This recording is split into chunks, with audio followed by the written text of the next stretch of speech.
Hey, everybody, welcome to this week's episode of the Integrated Man Project podcast. Before we jump into this week's episode, I did want to share about an exclusive membership I'm going to be launching to help shape the Integrated Man Project community. If this is something you'd be interested in, where you will be co-laboring with me, sharing your ideas, giving input, giving me feedback, part of kind of this process of creating something bigger and better for all men, I would love for you to join. And if this is something you're interested, please reach out to me. Email me at integratedmanproject@gmail.com. You could also send me a direct message on Instagram as well, or on LinkedIn. I would love for you to reach out to me. I would love for you to be part of this exclusive group to help, again, shape and form this Integrated Man community. Because as you do this, as we share in this journey together, we're going to create a community of men around the world where we become more grounded, more adaptable, more resilient, and more authentic men. So come on and join. If you're interested in this, please reach out to me. And without further ado, let's get into this week's episode. Welcome, everybody, to this week's episode of the podcast. I'm excited to have this guest on. His name is Johnny. Welcome, Johnny. How you doing today? Doing well. How are you? Thanks for having me. Yeah, man, I'm excited to have you on. I'm doing good. I'm recovering from sickness. We were just talking like a few seconds ago. I think I know it's definitely going around. Everyone's getting sick. It's spreading like a wildfire, and we're all dealing with it. And I think, are sharing and lingering costs so for those that are listening, Both a little stiffly in coffee. Yeah. if you hear that, I apologize ahead of time, but this is the reality. Is we keep going even sometimes when we're fighting something. So I'll do my best to cut out any annoying coughs, but if you do, just forewarning, be aware, it might happen in this episode. So with that said, real quick, first, how I met Johnny was through Instagram, and that was through his handle, The Tattooed Husband, through his warming videos of pouring coffee. If you haven't seen them yet, please go check it out. I'll link it in the description below. But that's how I met him. And I was like, I got to reach out to this guy. Yeah. The name was catchy. And then obviously the videos were very catchy and on point. So yeah, can you tell us a bit about why you started that and kind of that whole idea? Yeah, absolutely. So I'm always happy to admit that it wasn't my original idea. There are other people that did it. I don't know. I got lucky, I guess you could say. So I've been doing Instagram coffee content since I don't know, 10 years ago or so, and I saw someone else posting these videos of pouring coffee into a glass cup with a message on the outside that you couldn't see, and then when you pour cream into that cup, then the message shows up. But the messages were super raunchy, and I was like, oh, this is cool, but like I wouldn't share this with anybody. And I was like, these are gross. And so I was like, I could probably Yeah. do this with a positive message. And so I Hmm. did a couple, and then I did one that said, "You're a good mom," and it just blew up. I remember we were out getting donuts, and I looked out at my phone, and it was just growing by leaps and bounds, tens Hmm. of thousands of followers every couple of minutes. I was like, what in the world is going on? And it ended up getting to like 78 million views or something insane. Wow. So yeah, so that's kind of how it started, and then I continued to post them, and it was wild. It just showed me how much people are craving and Hmm. desiring encouragement and Yeah. encouraging content, uplifting content. There's so much comparison on social media that it Yeah. was such a cool avenue to pursue to encourage others. And when I Yeah. look at my videos and I see that they've been shared thousands of times, sometimes tens of thousands of times, I'm like, that's each one of those is falling into someone's inbox and creating a conversation or creating encouragement from one person to another. And I was like, this is awesome. But it wasn't all sunshine and rainbows. Since I didn't create the idea, just like everything on social media is, it's been replicated over and over again. I got viscerally attacked for weeks and weeks and weeks, called every name under the sun. I can go into details of that if you want me to, but I just really felt called to just be quiet and be Mm. still, and just to continue to post what I was doing, and to provide encouraging content. And if you look at the news cycle, if a war goes away in the news cycle within a couple of weeks, I knew that this small sliver of the internet that would go away eventually as Yeah. well. But Yeah. I got, hundreds, if not thousands, of messages calling me the most hateful things that I Wow. could think of or that they could think of. And I still get messages, probably daily, maybe one a Uh, day now, of just really hateful things, but wow. pretty thick skinned. So it doesn't really bother me, doesn't impact me. And for every one terrible message I get 10 to Hmm. 20 really kind, encouraging, and grateful messages. So really fun to do it. I love to do it. So Yeah. I'm yeah. gonna put a pin on that because I want to come back to that because I think that'll be I think that'll be a cool pivot before we go with this episode. But real quick, kind of can you quickly tell us what you do for a living, kind of what your job is like, etc. So I work with a company called Convene, and we create roundtable peer groups specifically for Christian business leaders. So whether you're a key leader within a company, manager, director, VP, C-suite, or the CEO, president, founder, owner of a company, we create these groups of around 12 to 16 business leaders to come together and encourage one another and to walk through opportunities and challenges with one another, not only Hmm. from an empathetic perspective professionally, but also from a faith perspective. Yeah. And so what we love to say is to raise the cross at the center of the marketplace and Hmm. to ultimately bridge that gap between faith and work. It Hmm. is so isolating to be a leader within a business, and then you add a faith component on top of that, and it's a whole nother level of isolation. And so we really want to bridge that gap so you don't feel isolated, so that you Yeah. feel like you can incorporate your faith into the role that you're playing within your work and be that same person at home with your family. And so I help build these groups all over the United States, as well as I help facilitate and lead a group of my own. And I'm an executive level ICF certified coach. And so I love to walk with people and ask the pinpointed, thought provoking questions to help them figure out kind of the best next steps for them within Yeah. their journey, within their opportunities and challenges. Yeah. And those that don't know what's ICF, for just those listening, Yeah, International ICF. Coaching Federation. Yep, Yeah, just for those that are listening, yeah, it's a coaching federation that to some degree it's pretty well known. I think in the coaching world, one of the top, the ones that kind of does trainings, right? That is well recognized, kind of helps kind of give certifications, right, in process and training. that's right. Yeah. So Yeah. right now, the whole coaching world, anyone can call themselves a coach. Where it's different with counseling, where you have to go to school and you have to get licensed. The coaching world is unregulated, but that's Yeah. coming down the pipeline. And Yeah. so this ICF certification is that licensing, but will be more nationally recognized as coaching becomes more and more regulated. Yeah. Yeah. Yep.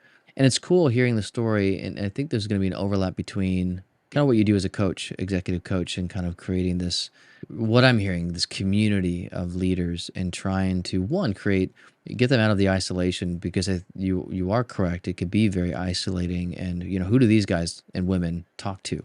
Especially if they're the ones leading the foundation, because people look to them for the answers, right? They tend to look to That's them right. for support and guidance. And so who do they turn to when they need, what do we do? That's And I exactly think right. creating that. Yeah, and just to speak on that a little bit is oftentimes they have to choose between one of those two worlds. They can Mm, go the professional route and seek counsel and wisdom, and they'll get some good information that way. But oftentimes I feel like they can only use a small percentage of what they're learning before they have to start tweaking it so that it doesn't compromise their faith or their integrity or their values.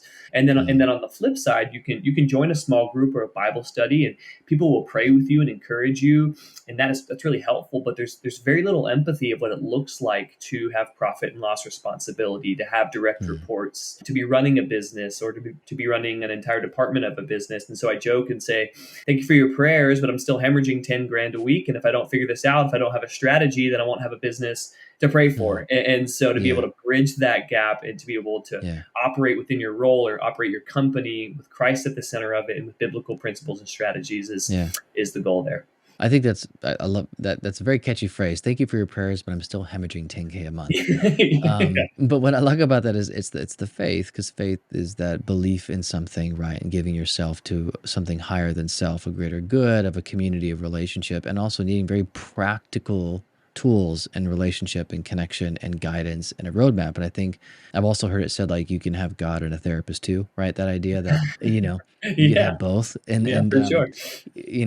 what no matter what religion you're coming from or faith background, that there is something from a belief system as well as having practical applications. And that's not what I'm hearing. What Johnny's doing is like, yeah, we have these belief systems, and in your case, unifying in Christianity, is our unifying bond in the cross. Okay, how do we get there though? What's the practical steps? Because at least in the Bible, it doesn't have, as a CEO, you need to do A, B, C, D, right? Or if you're in the Quran, right? As a CFO, you need to do A, B, C. It doesn't Right. have that, right? It's Yeah. it's more overarching morals and ethics if you were to boil it down. But that's a unifying factor for people if they're, Muslim or Christian or Jewish or, whatever faith background, that these things are unifying in the belief systems of what it means to be human. But then how do we take that into the business world? And I think that's Right. so cool that you have this business and creating connection and community for people who really need it and to not be isolated.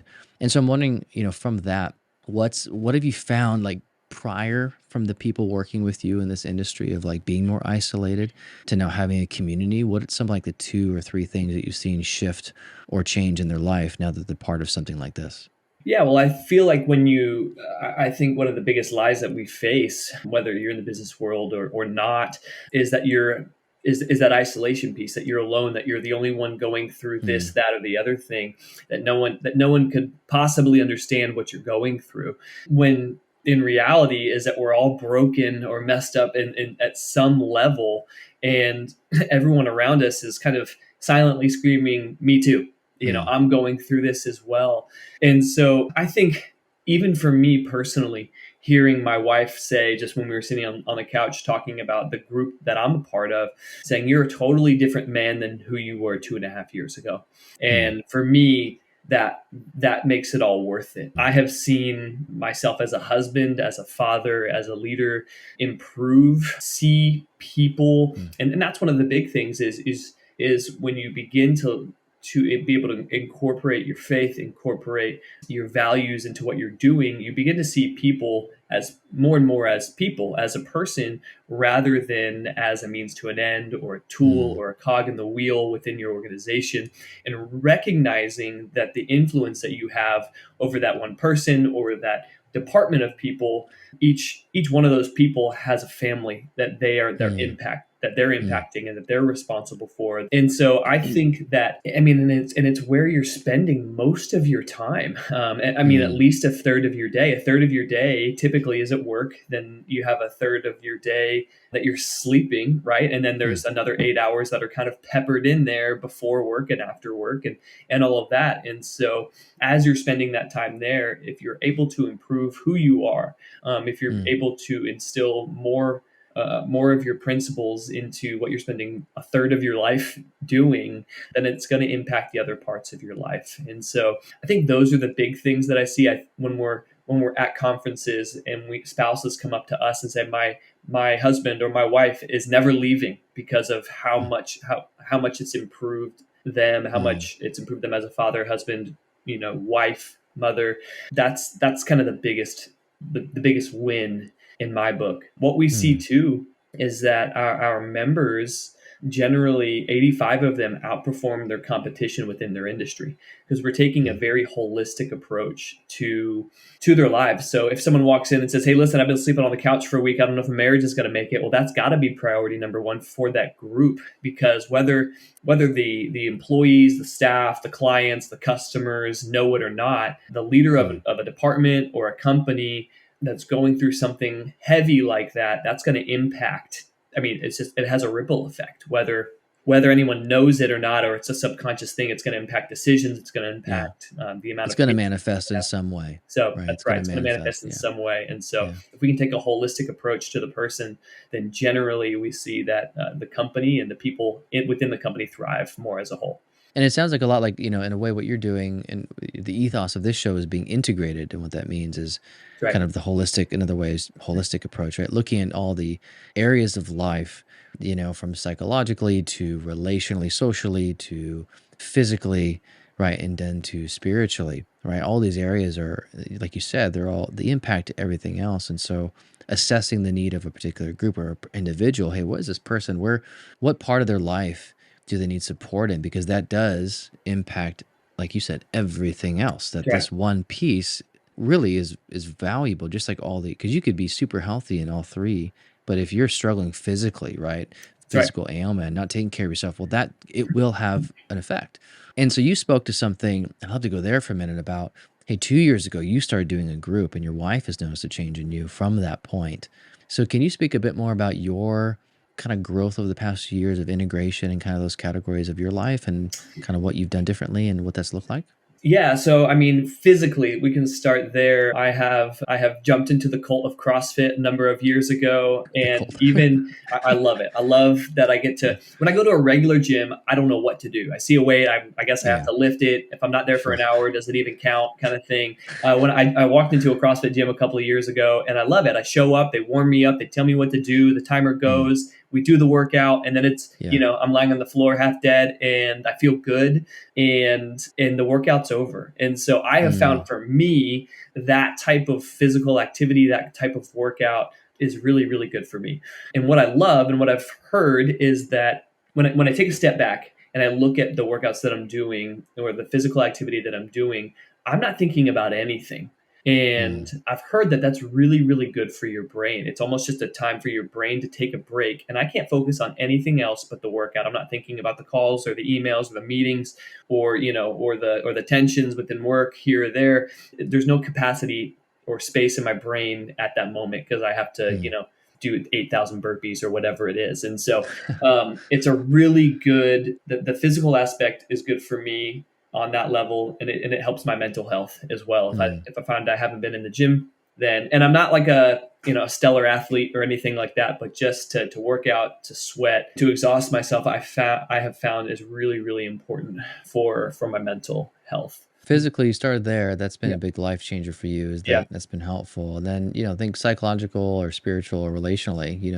You joined a group, and it sounds like your wife has noticed a big change in you. So I'm just wondering, kind of what's changed. yeah. So I mean, I think the changes are that I go on some rabbit trails. Maybe that's one of the things that's changed a little bit. But I joke and I say that I'm a seven wing seven. I say, and so I love So, I love to start things. I'm terrible at finishing them. I love what's called idea jousting and just kind of shouting out ideas and what ifs and all these things. And it can be exhausting for someone because they think they have to make all these dreams and ideas come true when I'm just shooting things off and I forget about that I said that hmm, thing 20 seconds later. So joining a group like that, surrounding myself with people who are different than me but also very supportive, mm, has kind of grounded me in some very healthy ways. I had an opportunity to purchase a business and I was like ready to say yes and sign on the dotted line because I love the risk.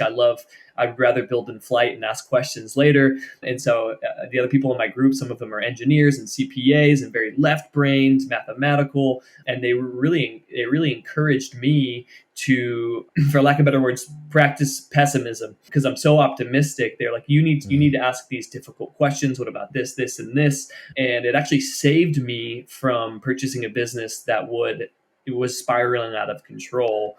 And so it's helped me to take more of a bird's eye view approach. I still love to take risk. I still love to build, but I have basically a board of directors around me who are able to ask the good questions, the hard questions, the questions I'm not even thinking about because it's just not how I'm wired, to help me yeah, move forward well and to yeah, make decisions that are going to impact my family in just in a really healthy way.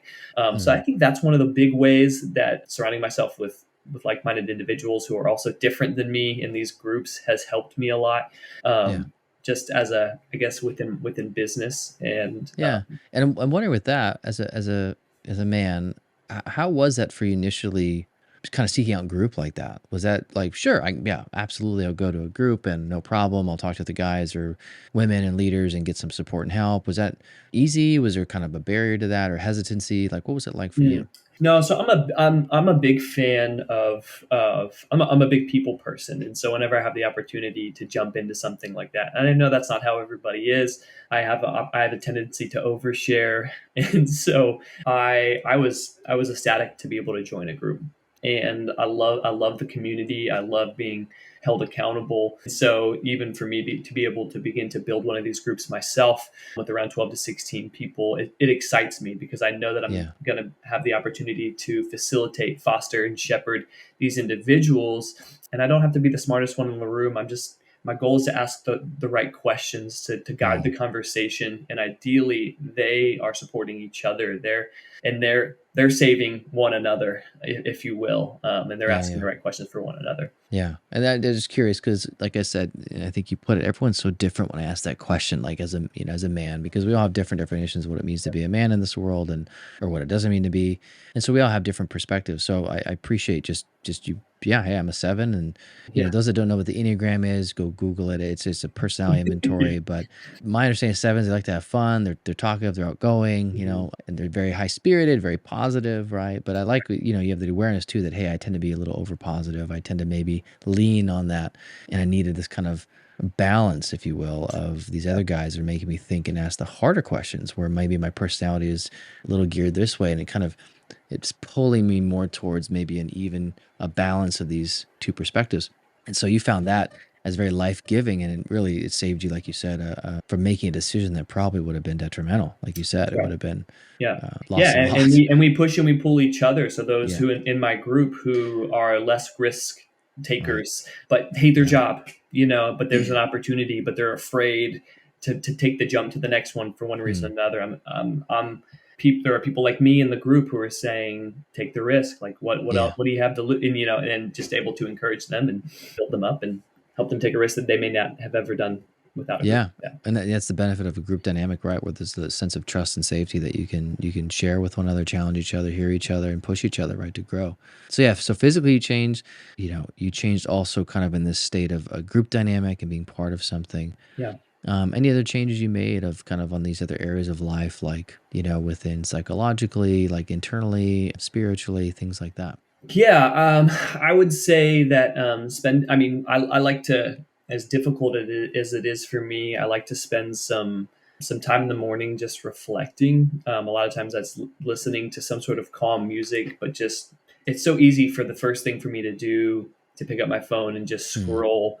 But as you do that, you go, wow, this is really just wasting time. This is not life-giving. I don't finish scrolling while I'm drinking my coffee and go, I feel so refreshed and rejuvenated, and that was worth it. And so I think spending some time away from my phone in a reflective state, reading the Bible for me and it's not about quantity, it's about quality. And so I don't have any sort of amount that I'm having to read. If I want to read 2 verses and it resonates in my heart, then that's a win. If it's 3 chapters, fantastic. That's great too. So taking the pressure off of myself in regards to how much I'm consuming at the beginning of my day has been really a really big game changer for me. And then my goal and my desire always is to have a really high value on perspective and trying to put myself in the shoes of someone else, as well as trying to see situations through the eyes of other people. Because I think if we did that more, then it would lead to less arguments. It would lead to it would lead to less disunity, if you will. And so the goal for me is I think you can see someone's perspective or where they're coming from no matter what. Doesn't mean you have to agree with it. It could be but I think you can put yourself in the position where you go, I can understand their train of thought or how they got there, as twisted as it may be, or as illogical as it may be. It's how they got there, or that this is how, they're feeling this way because of one thing or another. And so if we can just if we can put ourselves in other people's shoes, it allows us to see them with more tenderness. Probably leads to less arguments. Yeah, and perspective taking is such a key component of, emotional intelligence, right? Or EQ is the capacity to take the perspective of the other. And then I think that applies as a business leader or CEO, CFO, right? Who's running a business, to get into perspective of their customer or, whoever they're reaching, what are they coming with, and how to understand their need and their longings. I think that applies in a marriage, right? In your case, a husband to your wife, like, hey, how do I gain the perspective of my wife? Because I see it all the time, and I do couples therapy is one of the types of therapies I do. And one of the biggest things, and this is taken from research like, the Gottmans, they've done 50 years of research in couples therapy. One of the biggest things is having the perspective of the other, is how do I get in their shoes Mhm. and begin to be curious about what's going on? Not that I have to agree, Yeah. but that I actually listen and take them seriously and show them respect and value what they're saying as important. And when you Yeah. do that, amazing how conflict can be. It begins to shorten the conflict, and it lessens the emotional reactivity. You gain empathy, right? Because I Yep. think Huge. perspective taking is the doorway to empathy, to Yeah. understand, to relate to somebody. Because often when you have that perspective, you may not necessarily agree with what they're saying, but you could probably relate to their emotional state or the feeling state. Correct. Like, oh, I know what that feels like. So I can get how, Yeah. you got to hear.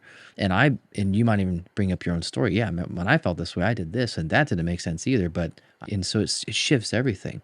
And what a powerful, skill to practice is Yeah. perspective And taking. I had one of those moments recently where my wife and I were on our way to church and we were definitely going to be late. And I could feel it in my body that I was stressed. I didn't want to be there. And she said something to the extent of, she was like, you're the only one that cares if that we're late or not. I don't care if we're late. And that made me angry for a moment. And I Hmm. was like, but it should matter to you that I care about this. Hmm. And I was kind of angry at her for a while. And then I began to think about all of the things probably at our house that matter to her that Hmm. I am not caring about. And I'm a Yeah. messy person, right? So like I leave cabinet doors open, I leave stuff in the sink, and and it is right by the dishwasher. I could just put it in there, and those things, making the bed, those things matter to her and or Hmm. demonstrate that I value her, but I don't oftentimes do them. And Yeah. so it really shifted my perspective. Instead of going, well, this should matter to you, because it matters to me, I began to go, all right, well, I'm going to start just Hmm. working on those things that matter to her at home. And I think by that fruit, we will begin to continually selflessly serve one another, Hmm. and those things will, all of those pieces will come together. Yeah. And so it was just a really big aha moment for me a couple Hmm. of weeks ago. Yeah, and those are very, I think, humbling in the sense Mhm. of, Yeah.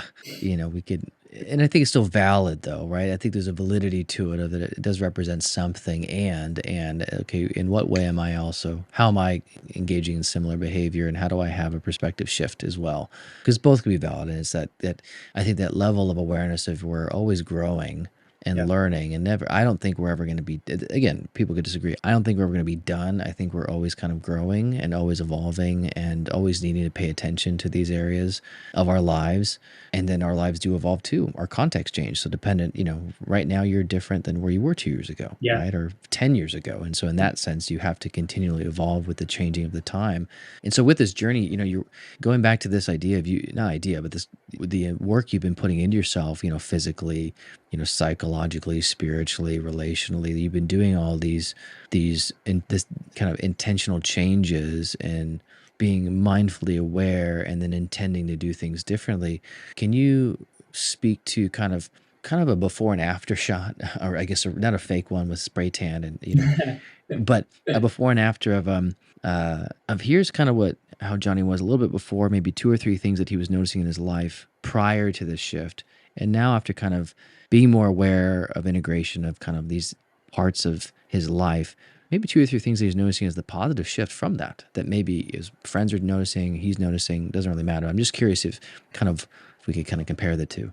I would say the big ones. One, I'll kind of just verbally process here for a minute, but I think that taking ownership and moving from a victim mentality to taking responsibility for what I can take responsibility for, Hmm. and kind of surrendering the rest would be some of the biggest changes that I've seen in me, or that other Hmm. people have seen in me as well over the last couple of years. I think it's so easy to constantly look at yourself as the center of the universe. And so then when you are wronged, or when someone is simply human, it can wreck your whole world. It Hmm. can, you take it so personally, you take so much offense to it, you begin to hold grudges. And what do they say, like unforgiveness is like is like drinking poison and expecting the other person to die. And Huh. so I think that's one of the biggest things I've learned is that it's so easy to play that victim role. And sometimes it can be valid, right? Sometimes Hmm. things have happened to you out of your control, and there needs to be a severance of relationships, or there needs to be some sort of third party help that takes place, something like Yeah. that. But sometimes it's just about taking responsibility for what you can take responsibility for, or taking action on the steps that you can take, and then surrendering the rest. A great example of that, maybe a year ago, my dad and I, we would talk every week, and I realized that it was because I was calling him. He was never Mm. calling me. And I let that like kind of seep into my bones a little bit. And I began to get bitter, and Yeah. I began to feel angry. And Mm. so I played this really unhealthy, one sided game of chicken with him. And I said, I'm going to Mm. just see how long it takes for him to call me rather than me calling him. And 9 months went by, and every day I was angry. I was like, Mm. don't you care about me, like, as your son? And these are things I was saying internally, but he was totally oblivious to it. He had no Mm. idea how it was impacting me, and that it was Mm. ultimately kind of drinking that poison and expecting someone else to feel it, but Yeah. ultimately I was feeling it on a daily basis. And so we went down to Florida, where I'm from, and we went and played some Top Golf. And on the way home, I knew that when I was going down to Florida that I was going to have to have this conversation with him. And so I had the conversation. I just kind of said exactly what I said to you. Like, I'm playing, to be honest with you, Dad, I've been playing this game of chicken for the last 9 months, and you haven't called me once. And Mm. he was devastated at Uh, himself. He was, mm. oh my goodness, I'm so sorry. Like, I love you. Thank you so much Mm. for telling me. Like, I don't want that to happen. Like he wanted to change.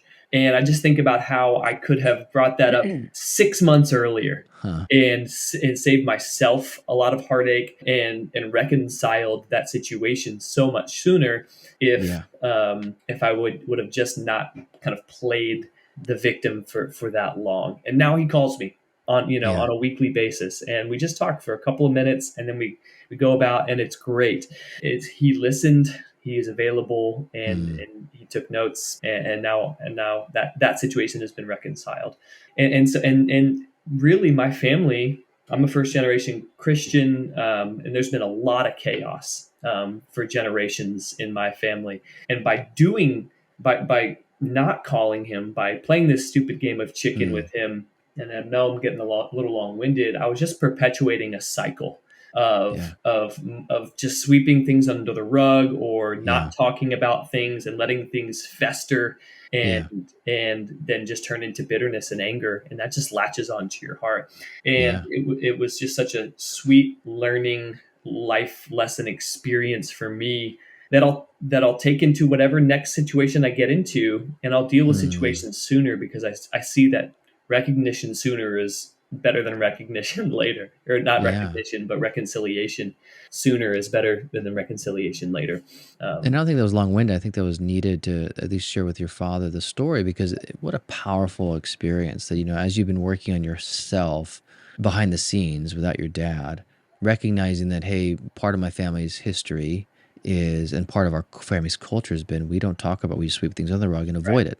Yeah. And when you play this chicken thing, my guess is you're trying to test, hey, does he care? Right. And if he cared, he would call, right? And that would be maybe the test, and then I Yeah. I'm would creating a know measure. that's the measure. Then I would Yeah. know he cares or loves me or whatever. And then he didn't, so the anger was seething, and every day that went by, it was like that poison was building, and then something clicked of like, wait a second, I'm doing the very thing that I don't like about my family, but I'm doing the very thing that my family has done, so I need to say something. And then Yeah. you did, and then and then in a way that, not that this is always the case, but in this case, your dad was shocked, and it created a conversation that Right. now it sounds like has been very life-giving for both of you. And what a powerful story to, like, oh my gosh, like in this case, that me saying something, doing it head on, might have been uncomfortable for me, especially if my family culture has been not to say anything, not to bring something up, Yeah.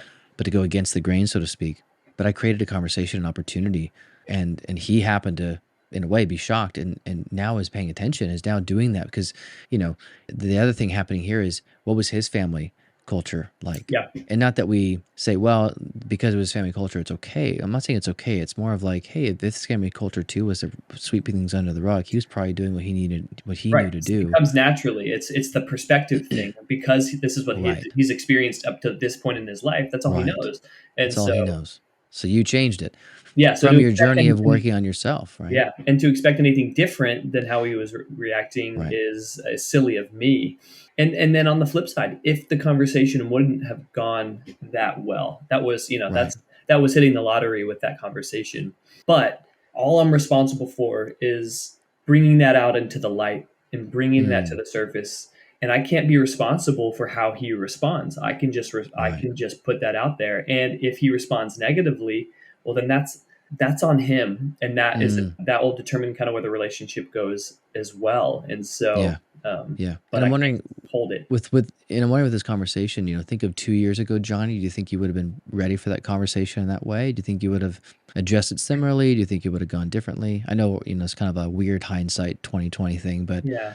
looking back to Johnny 2 years ago or 3 years ago, do you think it would have gone the same way? You would have responded, or would you kept going? It's like, I'm going to keep playing chicken, Yeah, I think I would have done it alone. I Ah, think okay. that I would have probably swallowed it. I probably would have let it fester longer. But I brought this before my group. I brought this before my wife, Mm, and asked for their counsel, and even just helping with the wording of what I needed to say, or and mm, just getting it out, because the longer it lives up in your head without you saying it, mm, it becomes much of a bigger deal. I call it gray spaghetti when it's up in your head, because everything's touching. It's not black and white, and it's just all jumbled.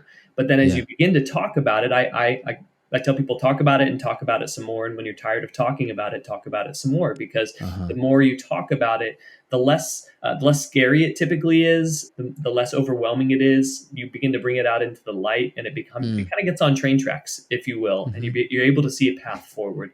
Yeah. And so I think I wouldn't have been as articulate, or it would have been more of a heated conversation than it would have been a loving Mm. conversation. Yeah, on your part, you would have probably been Right. more fueled by the anger and hurt rather than more like, hey, I'm trying to kind of remain in a collected space and hear him out. Yeah, Yeah. yeah. Yeah. And I like the gray spaghetti. And it's funny you say that because that's one of the most common things I deal with in my therapy office is the it stays the, to use your language, the gray spaghetti. And so when you're there, it's hard to get perspective when you stay there. And I can't tell you how many hundreds of times I've had this experience with clients of when we, I kind of, I love having a whiteboard because I write down their thoughts on the board and have them see it Yeah. and kind of what they do and their behaviors and their thoughts and their beliefs and their emotions and kind of how it like feeds into itself. And often this gray spaghetti, especially if they're stuck like with anger or hurt or sadness or anxiety or worry. And when they see it, they often look and they're like, and they sometimes they laugh out loud because they realize like that's ridiculous. But Yeah. until they Yeah. see it, they don't Yeah. see the ridiculousness of it, the Mhm. ridiculousness of it. They just believe it to be true, that this is the truth, this is how it is, how it's always been. And so it's hard to get perspective. But I write it down and also it's in the presence of another me. So it's Mhm. not alone, like you said, it's like I reached out to people. So there's power in the social connection with others. Yeah. And not just anybody, right? I'd say some level of safety and trust with these people. Absolutely. I think that's important. I want to say that. But when you have that, it's like you get to bounce these ideas off someone else and they give feedback and what is their perspective? And it starts to shift your perspective or give you a different perspective and how powerful that can be. And that goes back to your, how you've been investing in your social aspect of your life with the groups you've been in, also sharing more things with your wife and like, Yep. hey, if I do this alone, it's going to, and I think for a lot of men, I would say tend to kind of try to do the lone wolf thing. Yeah. It's like, I'm gonna do it alone. I'm gonna do it alone, but it tends to lead to lesser than favorable outcomes because you just have just your own gray matter, gray spaghetti to go Yeah. off of. And so, what a powerful story! And I'm so honestly warmed that to know that you and your dad. And I think this happened very recently, right? This conversation. Yeah. I Did mean, you? this was in the last 6 months. So this was Wow, over Thanksgiving. And so, big deal, big yeah, deal. really big deal. Congrats. Thank Yeah, you. man. Thank I you. wish you and your dad the best and moving Thank forward. you. Like Yeah. sounds like a family generational change. Absolutely. and you were part of that, and him were part of the process. Yeah, absolutely. And for him to be so open to Hmm, the conversation yeah, was such a gift as well. And gosh. you look back, and it's so easy to dream up these wild scenarios, where Hmm, he reaches over the car and punches me in the face. It's like that's unrealistic. The reality is that this whole time I should have expected that response from him, but it's so hmm, easy to kind of make these really scary scenarios where it's a yeah, drag out screaming fight or something like that. But the yeah, reality is that's not usually going to happen. They're probably going to be pretty receptive what you're saying if you approach yeah. it well. Yeah, and I do like what you said. This is very true for those that are listening. It's not always, and that's why I was even choosing my words carefully, because I am actually excited for Johnny, because that was also my experience with my father. We didn't talk for a number of years. I didn't. Mine was a little different. I didn't play chicken. I was very intentional with stepping away. But needless to say, we have a great relationship now, Yeah. and we've had numerous conversations over years. It was like ongoing, but I know that's not the case for everybody. And for some people, and you mentioned this earlier as we were talking, that sometimes it means taking a step back from a relationship entirely. And Yeah. for some people listening, that might be what you need to do That's as right. part of a healthy part of your decision. So That's this right. is really so person dependent and context dependent. It's not for everybody. But of course, my heart as a therapist and as a healer, and I'm sure Johnny's too as like a coach in doing this, is we would love to see, I think, restoration in the end. I think that's the ideal, Yes. is how do we restore? Yeah. But the reality is we know that that's not always the case, both ends, right? Yep. And so we can only do it with what we can control, which is, again, something you hit on. And I love that you hit on that. What can I control? Because playing the victim, like, okay, how do I take responsibility for my side of the street? How do I care for myself? And then when I go into any relationship, whether it's intimate and relational or business or on Instagram as the tattooed husband, whatever I Yeah. do, how do I take that into this particular context That's right. and control with what I can? Yep. And have awareness too, and practice awareness of like, hey, am I missing something? Maybe I Yeah. am. And then that's why you have a group of people around you. It's like, That's what right. what a powerful thing of being kind of integrated, connected, holistically healthy. And so with that said, again, I'm so stoked for you. I really am, for you and your dad. I think I always love hearing these stories, Thank because you. it's so, I think it just shows the power of kind of vulnerability and connection with other human beings, and how restoration can take place. So with that said, if people want to work with you, where can we find you? Where can we access Johnny? Yeah, so everything is the tattooed husband. So Hmm, there is the tattooed husband at gmail.com. My website is thetattooedhusband.com. My Instagram, my TikTok is the tattooed husband. You can reach me at Johnny at thetattooedhusband.com. So it's all the tattooed husband. Make sure you add two O's in there. Otherwise it's the tattooed husband. And it's a very we don't want that. common mistake. That's a Uh, different so site. yeah, totally different side. Yeah, whole different group of people. Yeah. And so yeah, the tattooedhusband.com. You can reach me there. You can reach me through direct messaging on Instagram. I have a TikTok, but I'm not on it very much. And yeah, that's and definitely okay. and as the tattooed husband, what's your favorite tattoo? I have a big on me. I'll Yeah, go with on you. on Oh, me. yeah, Yeah. So I have a yeah. big a lion and lamb head with an orchid on my back. Nice. That I like a lot. All my favorite ones are on my back, so I never see them, but they're my favorite ones. So Cool. yeah, I want more, but every time I go to sit down in the tattoo chair and get one, I'm like, why am I doing this? This hurts so bad.